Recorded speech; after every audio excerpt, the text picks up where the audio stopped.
ser maravilloso. María José, se llama María José, es muy charro porque en este nuevo proyecto que nació nosotros hablamos de nuestra hija Azul y mucha gente cree que se llama Azul. No se llama Azul, se llama María José. La niña azul es ¿por qué? Porque el color azul caracteriza a los niños autistas.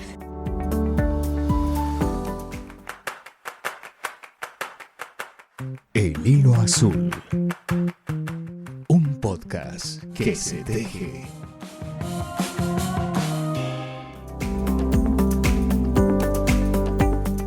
Empieza este 2025 con la cuarta temporada de El hilo azul. Les cuento que en esta temporada vamos a aprender sobre diferentes temas, algunos completamente relacionados con el tejido y otros no tanto. Pero eso es lo importante, que en muchas ocasiones vamos a conocer cosas nuevas. Recuerden que pueden encontrarnos en YouTube, donde también pueden suscribirse, y en Spotify. Pueden buscar así, El Hilo Azul Podcast, y ahí les vamos a aparecer. Además, los invito a seguirnos en nuestra cuenta de Instagram, @hiloazulcrochet. Agosto de 2024 fue un mes en el que cambió la vida para Carolina Gallego Díaz y sin saberlo, su profesión y sus tiempos cambiarían por completo. Advertencia. En este episodio el tejido aparecerá al final porque es necesario hablar primero de otras cosas. Soy Carol Rojas y les doy la bienvenida a El Hilo Azul, un podcast que se teje. Este es el inicio de la cuarta temporada y como te decía hace un ratico, la idea es que en esta temporada podamos aprender de diferentes temas, porque además del tejido, con las personas que me voy encontrando, hay temas de los que yo no conozco y que me parece interesante conocer, pero además darlos a conocer. Entonces, nada, bienvenida a El Hilo Azul, un podcast que se teje. Agradecerle a doña Olga de Maita Hilos, que es una excelente conversadora y fue la que propició que estuviéramos hoy acá, porque me decía como, no, ella se llama Carolina y yo sé Carol, tejido azul, hilo azul, ustedes tienen que conversar. Entonces, bueno, también digamos como haciéndole honor a esa posibilidad que nos da doña Olga. Bienvenida, gracias por aceptar la invitación. No, muchas gracias a ti. Gracias porque más que doña Olga pues nos hubiera ahí como conectado, gracias por interesarte en la historia, que es muy bonita realmente. Hablemos de tu profesión y hablemos de la Carolina antes de agosto del 2024, que esa fecha es importante. Ay, me dieron ganas de llorar.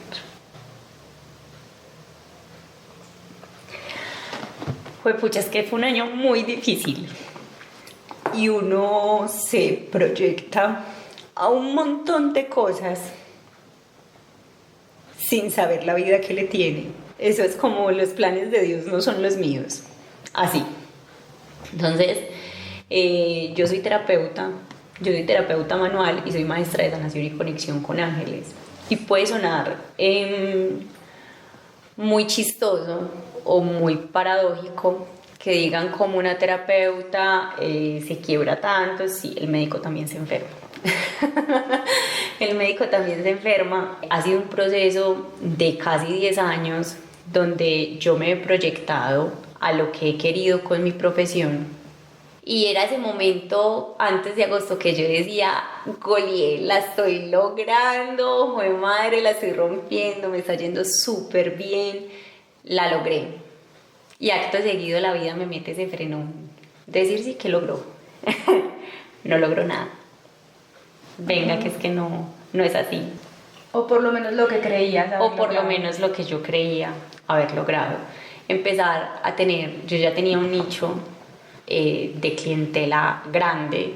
O sea, donde yo decía, yo igual me dedicaba a la niña porque yo trabajaba desde casa.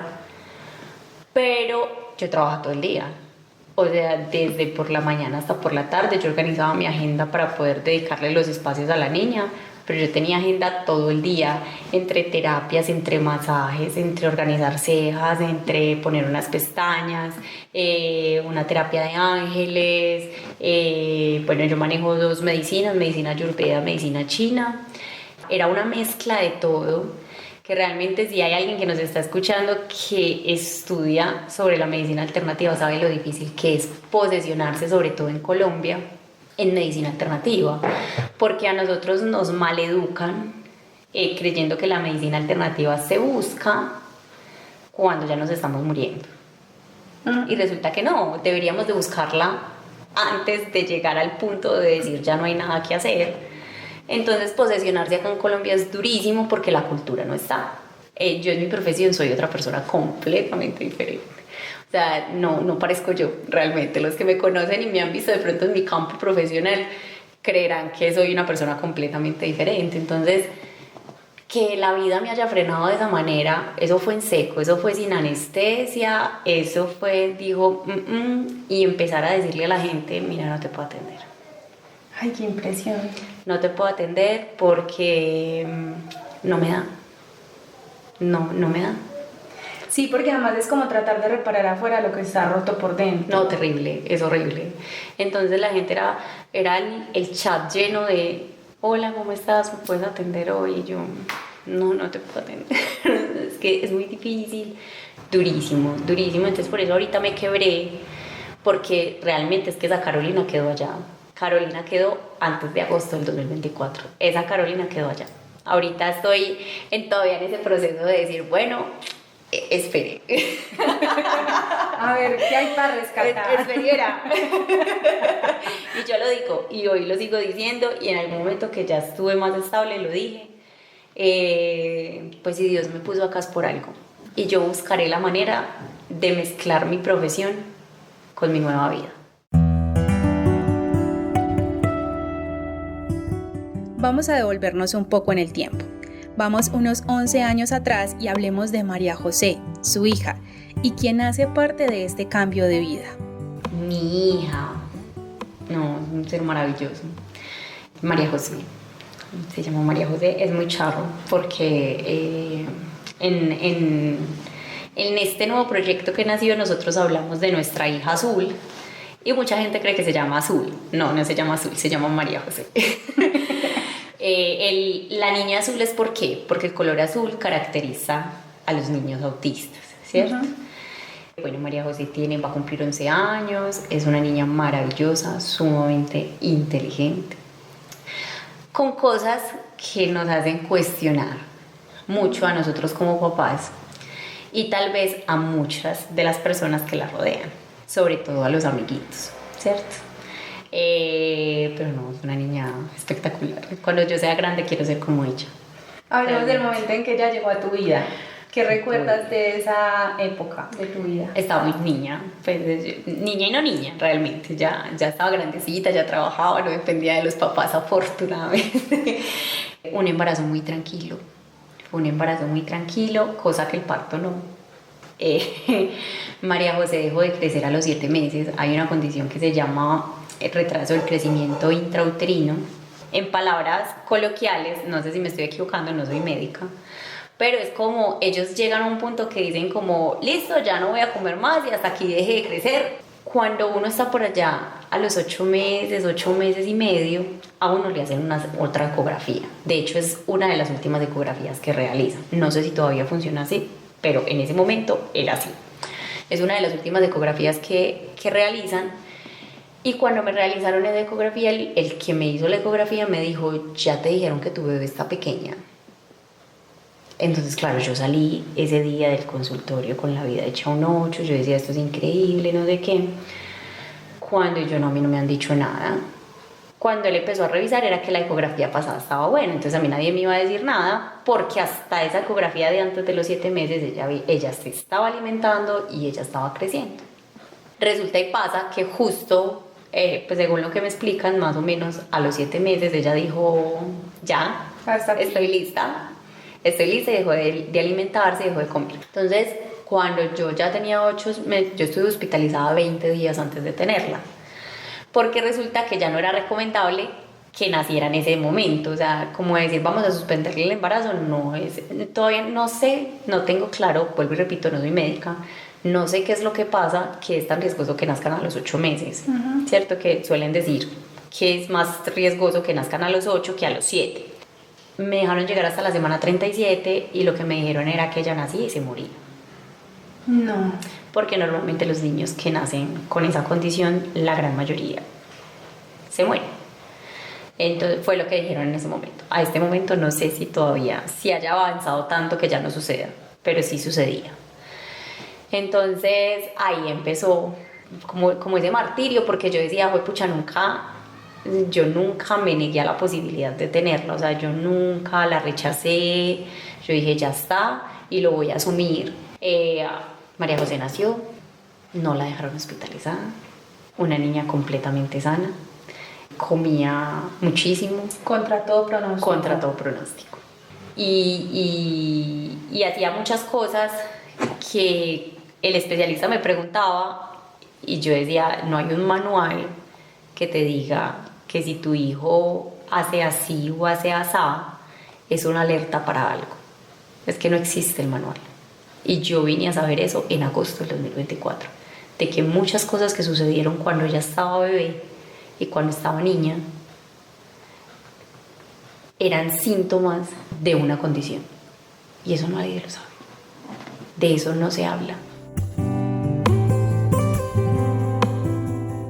Sí, María José nació y no murió al poco tiempo, como dijo el médico, pero con el pasar de los años muchos de sus comportamientos llamaban la atención de Carolina y su familia. Pero solo 10 u 11 años después se dieron cuenta de que ella es una niña autista, aunque hay que decir que había algunos comportamientos que Carolina ya había notado. Aprovecho para contarles que si bien algunas personas relacionan el azul como el color símbolo de quienes son autistas, hay otras que prefieren simbolizarlo con los colores del arco iris, por ejemplo. Pero bueno, vamos a saber cuáles son algunos de esos comportamientos que había notado Carolina y que son parte de una persona autista. Cuando María José empezó a caminar, María José cuando se estabilizó empezó a caminar en puntas. Y si hay alguien que nos está escuchando que tiene un hijo autista, sabe que es un síntoma, es uno de los más fuertes que tiene un autista, el caminar en puntas. Y las estereotipias es, por ejemplo, como el aleteo de las manos, y siempre fue igual. Otra de las cosas que en ese momento no sabía, la rigidez corporal. Mi hija no era la típica niña que bailaba. No, ella bailaba como parecía un triangulito así para los lados y yo me moría de la risa y le decía a mi mamá, y yo, ay, no parece hija mía, a mí que me encanta bailar y mírame este tronquito, se tragó una varilla. Pero uno lo hace desde, no, es que no tiene las mismas habilidades que tengo yo y no tiene por qué tenerlas, ¿cierto? Acto seguido, en agosto me di cuenta que es un síntoma súper fuerte de un autista, la rigidez corporal. Increíble. Y de eso no se habla. De eso no se habla.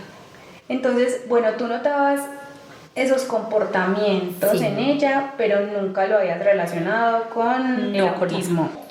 Sí, yo en algún momento le dije a mi mamá como María José parece autista. Y mi mamá me decía, estás buscando la enfermedad de esa muchachita que no tiene. Cabe aclarar, el autismo no es una enfermedad. El autismo es una condición como el síndrome de Down. No son personas enfermas, es simplemente una condición del neurodesarrollo. O sea que una persona que funciona diferente. Eso es el autismo. No es una enfermedad, no es contagioso, nada de esas cosas. Pero obviamente las personas mayores en medio de su ignorancia me decían, ay no, vea pues a esta, buscando la enfermedad de la niña que no tiene. Ella está diagnosticada con TEA, que es el autismo, el trastorno del espectro autista. Está diagnosticada con trastorno de déficit de atención con síndrome de hiperactividad combinado. Esto lo supe también hace relativamente muy poco. El déficit de atención y la hiperactividad no solo es física. Creemos que, erradamente creemos que el niño hiperactivo es el niño que escala paredes. Y eso es errado. La de mi hija es combinada. ¿Combinada qué quiere decir? Que el déficit de atención y la hiperactividad también puede ser mental. O sea, su cabeza puede ir a 1000.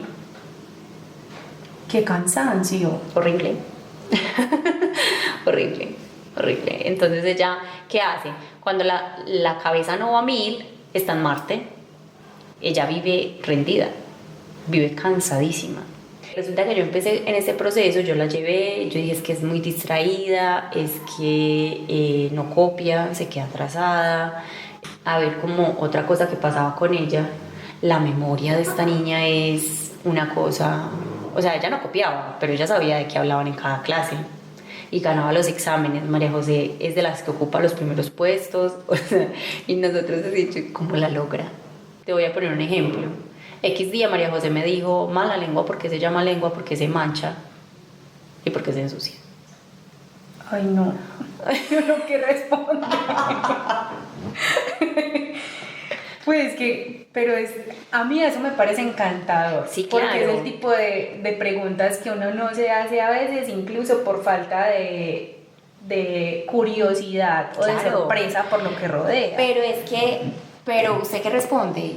¿Qué responde, mi amor? Venga, busquemos en Google, porque esas son cosas. Entonces, mira, si es sorprendente para uno de adulto, calcula la cara que le ponían los amiguitos cuando ella se hacía ese tipo de preguntas. María José es de la que me ha preguntado que si mi ADN es normal, o sea, a duras penas sé que tengo ADN, pues. Y ella me pregunta que si es normal. Realmente no sé si es normal o anormal. Si tiene más, si tiene menos, no tengo ni idea. Ella no entiende, ella no sigue más de una orden a la vez. Tiene que ser de a unita. Y en el colegio, por ejemplo, si la profesora explica la actividad, ella se quedaba en el primer punto. Acto seguido le calificaban mal. Por preguntar qué más. Por preguntar qué más, por no hacer la actividad completa. Y lo que la profesora no sabía era que ella explicaba el primer punto y hasta ahí llegaba mi hija. Entonces, por ejemplo, a nosotros nos decían, pero es que yo la veo normal. No, yo también la veo normal, es que es una niña completamente normal. Lo que pasa es que hace cosas que son diferentes, que no son anormales, pero son diferentes. Entonces, por ejemplo, te voy a decir algo, María José no sostiene mirada. Y ella siempre que te habla, ella va a mirar para todos los lados, te mira muy poco. Eso me ha llevado a mí como mamá entenderle el lenguaje a ella. ¿Sabes yo cuando sé que pasa algo? Porque ella se queda mirándome fijamente. Y solo lo hace conmigo. Y yo ya digo, ay, aquí pasa algo. Ahora el problema es empezar a descubrir qué es lo que pasa. La misión. Ella no sostiene mirada. Otra característica muy normal en un autista, al autista no le brilla los ojos. No. No, son los ojos opacos. Y muy poca gente se percata de eso.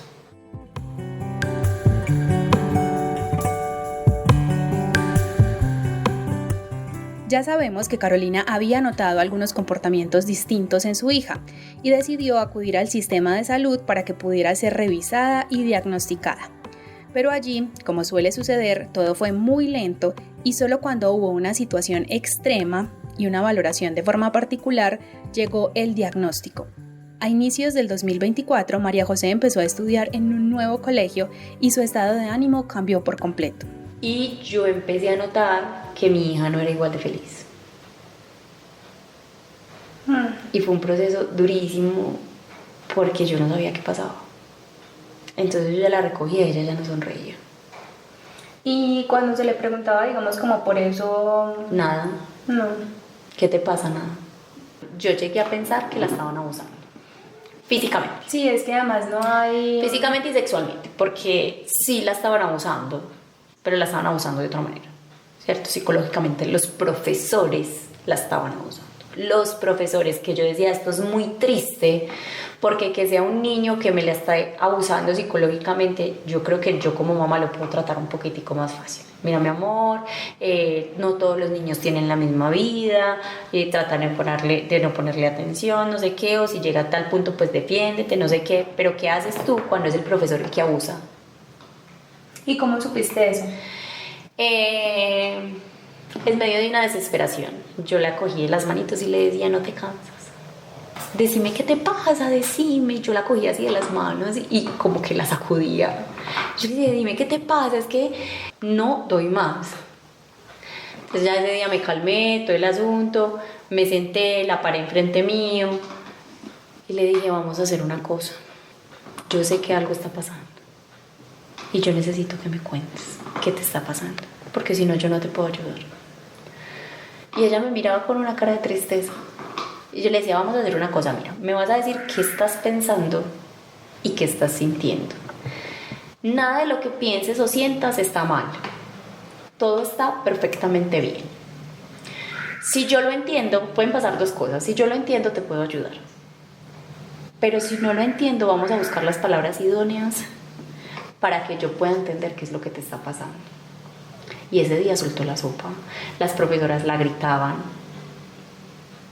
Tenía una profesora que ella me decía, mami, es que no puedo respirar, porque yo respiro y ella ya me está diciendo cosas y yo no entiendo yo qué le hice. Entonces cuando ella ya habló, yo hablé con mi esposo y yo le dije, mira, creo que esto se detonó, porque ese día me dijo, mami, es que yo vivo aturdida. Entonces ese día me enteré que tenía una hipersensibilidad auditiva, no es permanente, es por estimulación. Entonces la estimulación es cuando ya ve mucha gente, eso le activa su hipersensibilidad auditiva, entonces se aturde. Entonces yo hablé con ella y le dije, la semana que entra no vas a ir a estudiar. Yo fui, hablé con el colegio, hablé con el rector del colegio. El hilo azul. Tejemos para unir historias.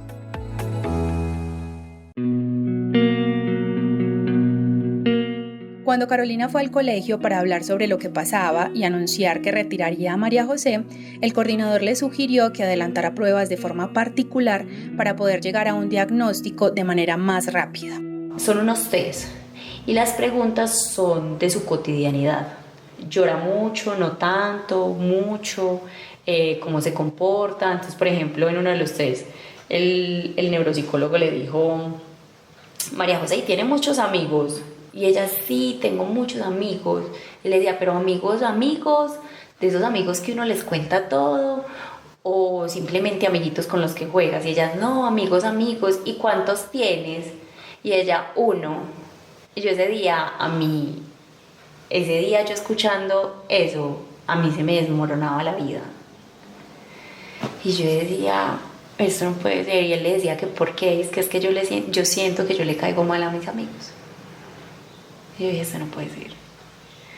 Pero ¿y tú sabes cómo iniciar una conversación? No, yo no sé. Es que ellos hablan de cosas que a mí no me interesan. Entonces es aquí donde voy. ¿A qué niño de 10 años le interesa seguirle la conversación de por qué la lengua se mancha y por qué se llama lengua y no se puede llamar, no sé, dedo? Pues. O si el ADN de uno está bien. O si el ADN de la mamá está bien, pues cierto. Y a ella le interesa eso. Entonces ella viene pidiendo un hermanito hace días. Entonces ella decía, el ADN de ustedes es compatible. Y nadie le ha dicho que hay ADNs que no son compatibles.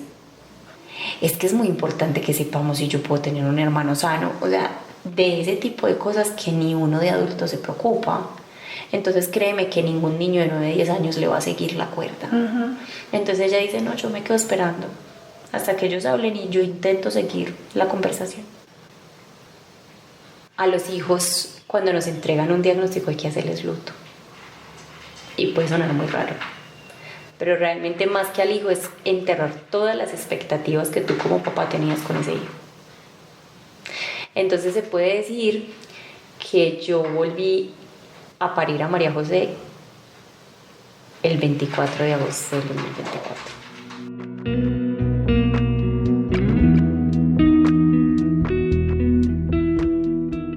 Vino entonces el diagnóstico con la palabra autismo, que acompañaba las palabras ya escuchadas de depresión, déficit, atención, hiperactividad. La cabeza y el corazón de Carolina colapsaron y ahí fue cuando tuvo que dejar de trabajar como terapeuta y encontrar un nuevo camino. Aquí es donde llegan los hilos y las agujas, donde llega Tejido Azul. Bueno, ¿y en qué momento, que muchas personas que nos escuchan deberán también estarse preguntando qué papel tiene el tejido aquí, en este caso el crochet? No, pues es que como te contaba, fue una historia muy chistosa porque se supone que el tejido es terapia, pero yo lloraba. Pero incluso, o sea, devolvámonos un poquito, es como llega el crochet, que Bueno, decías que justamente María José... Fue la que llegó, ella llegó, yo no sé si es que ella tenía una compañerita que la abuelita tejía. Y entonces la niña como que llevaba una aguja, no sé qué, y un día llegó con un tema, ma, yo ya sé cómo hacer un nudo para empezar crochet, no sé qué. Vamos a aclarar algo, los niños con autismo tienen hiperfijaciones y a lo que les llama la atención son muy, ¿cierto? Entonces, y tienen una hiperfijación fija, ¿cierto? Entonces, por ejemplo, mi esposo tiene un primo que es autista y la hiperfijación de él son los cables y la hiperfijación de mi hija son las tarjetas de presentación. Entonces, a donde yo vaya, que hayan tarjetas de presentación visibles y hayan volantes visibles, mi hija llega llena de tarjetas de presentación y ella saca un bolso solo para traer tarjetas de presentación. Y yo al principio le decía, es que más basura. Claro, desde mi ignorancia. Ya no, ya la dejo que se lleve todas las tarjetas de presentación que le dé la gana. Y si tienen imán, no, eso es una belleza. La puerta del closet es metálica, No entonces las pega. Entonces, a lo que a ellos les llama la atención es una cosa ya, o sea, tiene que ser ya. Yo nunca le paro bolas a la primera, ¿cierto? Porque son cosas que requieren un gasto de tiempo, un gasto de dinero, entonces yo siempre prefiero como esperar a ver si esa hiperfijación sí son cosas que, porque hay cosas que son pasajeras y hay otras que sí quedan, ¿cierto? Que sí le van a llevar a sentir una tranquilidad en su cerebro. Entonces ella llegó y es que yo ya sé, y mira, y si hace así, no sé qué, y la cosa se quedó así. Cuando a mí me entregaron el diagnóstico de María José, a mí se me vino el mundo encima. Entonces me dolía todo, a mí me dolía vestirme, me dolía rascarme, me dolía todo, aparte de que yo me paraba y yo sentía que las piernas mías eran una gelatina. Afortunadamente tengo un esposo pues que es un adulto sumamente funcional. Acá somos un equipo, acá todos hacemos, acá todos decimos, acá pues realmente tengo un matrimonio muy chévere. Y ya pues como me ayudaban en esto del proceso, yo llevaba 8 días en cama. Y yo le dije, ¿te acuerdas que María José habló del crochet? He leído y sirve de terapia. Yo necesito volverme a parar. Yo no me puedo quedar en la cama. Y me dijo, listo, dale, yo te apoyo a lo que quieras. Lo que tú necesites para tu salud mental está bien. Y yo le dije, y empecé con el crochet. Entonces al principio fue muy chévere. ¿Y María José empezó a tejer o no? No. Ella sola trajo la idea. Ella solo trajo la idea porque María José entró a un curso de letras y técnicas de dibujo. Entonces, ella no empezó, pero sí me acompañaba a comprar los hilos donde doña Olga. Entonces yo empecé a hacer el crochet, entonces hice un curso básico por internet de cuáles eran los puntos básicos de crochet. La última vez que yo cogí una aguja en mi vida de crochet era la de mi hija. Que mi abuelita me decía, vea, haga una cadeneta así, haga tantas cadenetas y les hacía así, no sé cuántas. Entonces yo le ayudaba a hacer crochet a mi abuelita, pero jamás en la vida había vuelto a coger una aguja. Y empecé a hacerle, entonces lo primero que hice fueron unos overoles de bebé. Y yo seguí, pero entonces yo ya lo hacía llorando. O sea, la terapia había dejado de ser terapia. No se sabía qué era peor, si la cura o la enfermedad. Yo creo que mi esposo me miró y me decía, ¿cómo así? ¿Eso no era una terapia? ¿Usted qué hace llorando? Literal, yo tejía y lloraba. Y yo desbarataba porque me equivocaba y seguía en medio de un llanto desconsolador. Pero sentías como presión porque te saliera muy bien. No, porque yo decía que yo no había estudiado tanto para terminar pegada de una aguja. Y eso me pegó durísimo y yo lloraba horrible. La terapia había dejado de ser terapia. Que, amor, creo que en realidad ya la terapia no es tan terapia. No está en terapia. Entonces, bueno, empezamos con el tema y resulta que mi esposo empezó a mostrar en el trabajo lo que hacía. Mira mi esposa lo que está haciendo, mira no sé qué. Y me encargaron una muñeca y yo a la gente, ¿qué le pasa? Si esta es la primera vez, ¿qué muñecas me van a encargar? ¿Estarán bien? Entonces yo le dije a mi esposo, usted se dijo que yo nunca he hecho una muñeca en crochet. Y es que no, yo no dije nada, pero usted es capaz. Entonces yo dije, listo. La muñeca empezó porque yo le hice un conejo a la niña. Poca gente sabe el origen de los amigurumis. Y el origen de las amigurumis es la representación de las personas que tienen condiciones que los llevan a no poder hablar.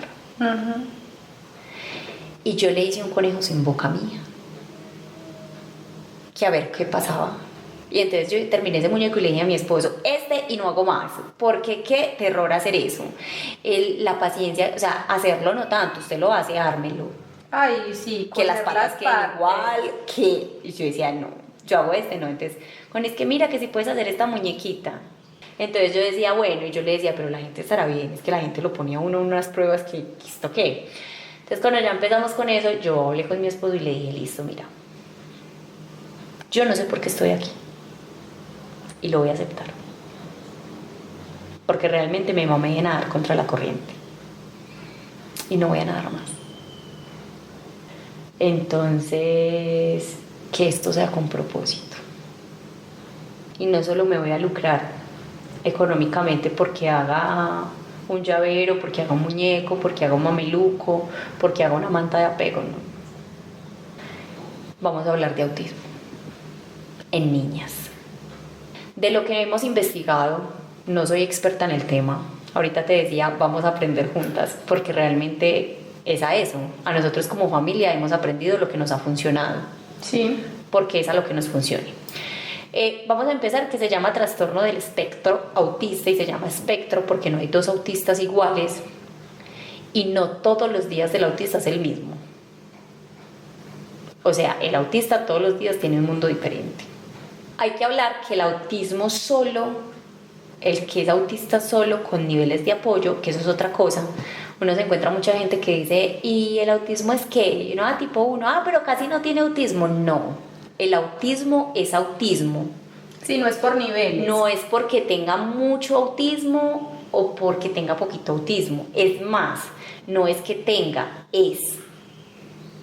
¿Cierto? Hace poco yo veía un video de un niño autista que decía, es que yo tengo plata y yo te puedo dar plata, pero yo no te puedo dar autismo, porque es que yo no tengo autismo, yo soy autista. El autista es autista. Entonces vamos a empezar por ahí, ¿cierto? Los niveles que se hablan en el autismo es el apoyo que el autista requiere para poder llevar una vida, entre comillas, normal, ¿cierto? Entonces, el apoyo de mi hija es un apoyo tipo 1. O sea, ¿qué quiere decir? Que es una niña que es funcional, que no requiere casi de apoyo, pero sí requiere de mucho acompañamiento, que es lo que la gente no sabe. Yo no tengo que apoyar a mi hija para que se bañe, pero sí la tengo que acompañar para que lo haga bien.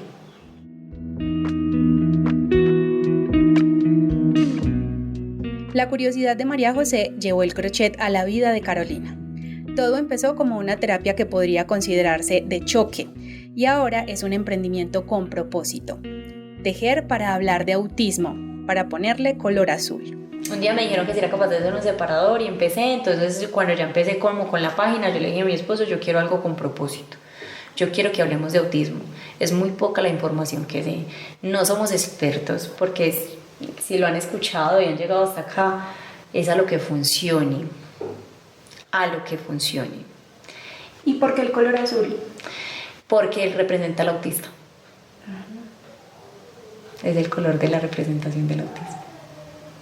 Bueno, y ahora después de estos meses, pocos meses, ya no lloro. ya no lloras tejiendo. Ya no lloro tejiendo. ¿Ya qué significaba coger una aguja? No, me encanta, a mí me gusta, yo me transporto como a otro mundo. Realmente a mí lo manual me gusta mucho, entonces me ayuda un montón. Entonces no, ya me lo disfruto, ya no lloro, ya.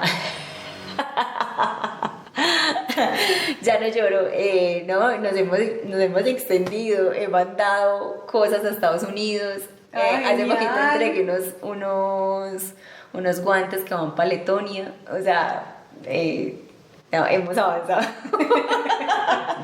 Hemos avanzado, pero sí quiero mezclar tejido azul con mi profesión.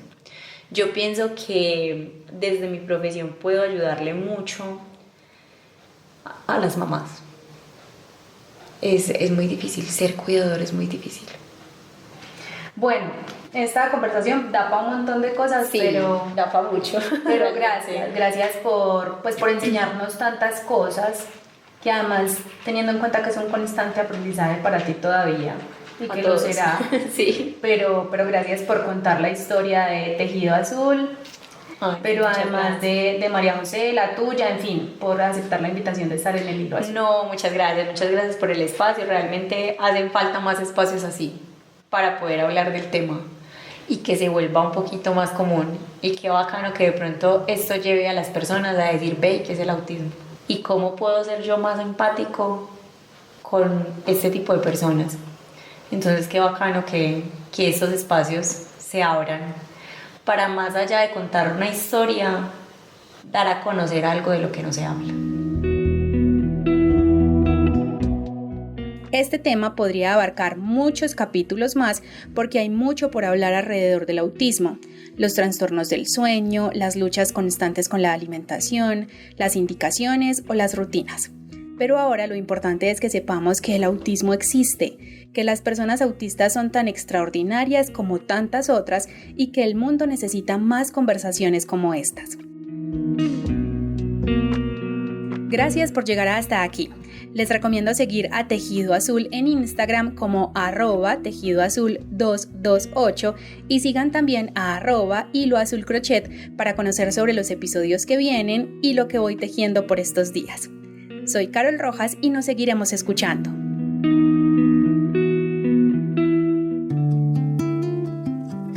Este podcast hace parte de Hilo Azul Crochet.